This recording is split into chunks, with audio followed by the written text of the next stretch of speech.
புனித அந்தோணியாருக்கு உகந்த மாதமான இந்த ஜூன் மாதத்தில் அந்தோணியாரின் புதுமைகளை கேட்டு தியானித்து ஜெபிப்போம். கணவனின் மனமாற்றத்தை ஏங்கி தவித்த மனைவிக்கு கிடைத்த புதுமை. அந்தோணியாரின் அருளுரையை கேட்பதற்கு பெண் ஒருவர் விரும்பினார். ஆனால் அவள் கணவன் அதற்கு தடையாயிருந்தான். கணவன் முரடனாய் இருந்த காரணத்தினால் வீட்டை விட்டு வெளியே சென்று உரை கேட்கவும் அப்பெண்ணால் முடியவில்லை. இச்சமயத்தில் ஒரு நாள் தன் வீட்டிலிருந்து 3 கிலோமீட்டர் தூரத்திலுள்ள ஒரு இடத்தில் அந்தோணியார் மறையுரை ஆற்றியுள்ளார் என்பதை கேள்விப்பட்ட அப்பெண் மன உறுதியுடன் நம்பிக்கையுடனும் தன் வீட்டு மாடிக்கு சென்று, அந்தோணியாரே, உமது உரையை நான் கேட்பதற்கு அருள் தாரும் என பிரார்த்தித்தாள்.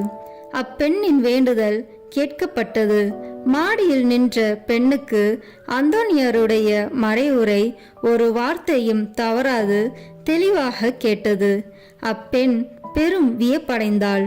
அந்நேரத்தில் மனைவியை தேடிய கணவன் மாடிக்கு வந்தான். அங்கு அவனும் அவருடைய அமிர்த உரையை விளக்கமாக கேட்டான். அவர் கூறிய அறிவுரைகளும் இறை அனுபவங்களும் அவனை மனமாற செய்தன. அன்று முதல் அப்பெண்ணின் கணவன் இறை நம்பிக்கை உடையவரானான். அந்தோணியாரின் சிறந்த பக்தனாகவும் வாழ்ந்து வந்தான். வெட்டிய முடியை வளரச் செய்த புதுமை. கணவருக்கு பயந்து பெண்ணொருவர் தன் கணவன் அறியாது அந்தோணியாரின் அருளுரையை கேட்பதற்காக ஒரு நாள் சென்றிருந்தாள். அதனை கணவன் அறிந்தான்.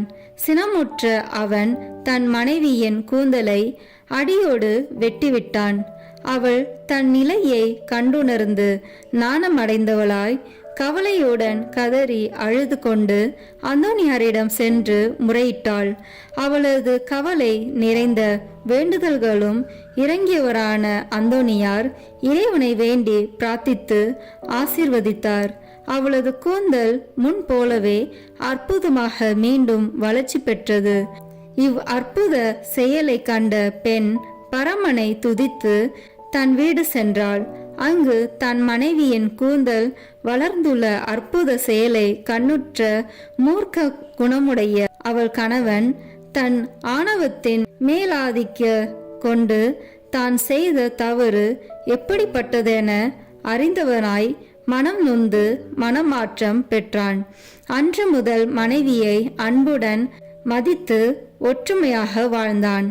அந்தோணியார் மீது பக்தியுள்ள குடும்பமாக வாழ்ந்தனர்.